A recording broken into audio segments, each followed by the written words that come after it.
అందని ద్రాక్షల వ్యవసాయ శాఖ సేవలు, రైతులు ఆందోళన. ఎమ్మెల్యే హెచ్చరించిన తీరు మారని అధికారులు.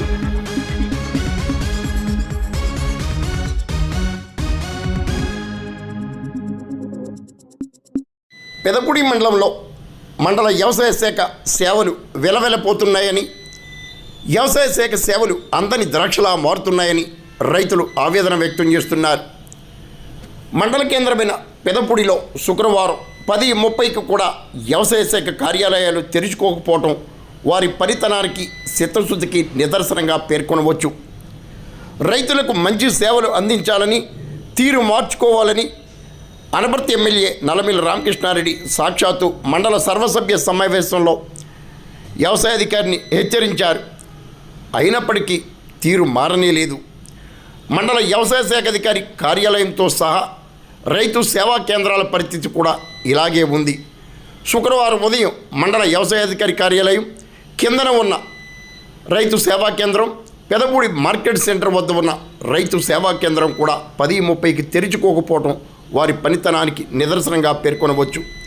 ఇదే పరిస్థితి మండలంలోని ఇతర గ్రామాల్లో కూడా నెలకొని ఉందని రైతులు వివరిస్తున్నారు. ఒక పక్క ఎరువుల సమస్య, మరో పక్క పొగమంచు, తేనె మంచు కారణంగా పంట పొలాలకు సోకుతున్న తెగుళ్లతోనూ రైతులు సతమతం అవుతుండగా, వ్యవసాయ శాఖ సేవలు మాత్రం అలంకారప్రాయంగా మారిందన్న ఆరోపణలు బహిరంగంగానే వినిపిస్తున్నాయి. రాజ్యం తగలబడుతుంటే నీరో చక్రవర్తి పిడేలు వాయించిన చందాన రైతులు సమస్యలతో సతమతం అవుతుంటే రైతు సేవా కేంద్రాలు, వ్యవసాయ శాఖ కార్యాలయాలు తెరుచుకోకపోవటం విశేషం. వ్యవసాయ శాఖ అధికారులు, ఇతర అధికారులు కూడా క్షేత్ర పర్యటనకు వెళితే కార్యాలయం వద్ద మూమెంట్ లిస్టులో నమోదు చేసి నోటీస్ బోర్డులో క్షేత్ర పర్యటన వివరాలను నమోదు చేయాలి.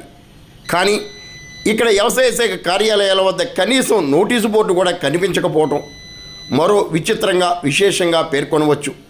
జిల్లా స్థాయి అధికారుల పర్యవేక్షణ లేకపోవడం వల్లే ఈ పరిస్థితి ఏర్పడిందన్న ఆరోపణలు వినిపిస్తున్నాయి. ఫోన్ ద్వారా సంప్రదించేందుకు ప్రయత్నించగా అధికారులు స్పందించకపోవటం ప్రత్యేకతగా పేర్కొనవచ్చని రైతులు వ్యంగ్యంగా మాట్లాడటం వ్యవసాయ శాఖ వైఫల్యానికి దర్పణంగా మారింది. ఇప్పటికైనా జిల్లా అధికారులు, ప్రజాప్రతినిధులు వ్యవసాయ శాఖ సేవలపై పర్యవేక్షణ చేసి మంచి సేవలు అందించేలా చూడాలని రైతులు కోరుతున్నారు. మేము ఆఫీస్కి వచ్చామండి, 10 గంటలకి రాలే, 10:30 అయిపోయింది. ఇప్పుడు ఇంకా ఆఫీస్కి ఎవరు రాలేదు. నా పేరు సత్యనారాయణ. నిన్న వచ్చామండి, నిన్న కూడా రాలేదు. నా పేరు సత్యనారాయణ. నిన్న కూడా ఆఫీస్కి వచ్చామండి, రాలేదు. నిన్న రాలేదు, ఇబ్బంది లేదు. 10 గంటలకు 10:30, 11 అవుతుంది మేము వస్తున్నాం. మీరు గవర్నమెంట్ ఆఫీస్ ఎప్పుడు తీస్తారో ఏంటో అర్థమవుతలేదు మాకు. ఎన్నాళ్ళు ఇలా తిరగం.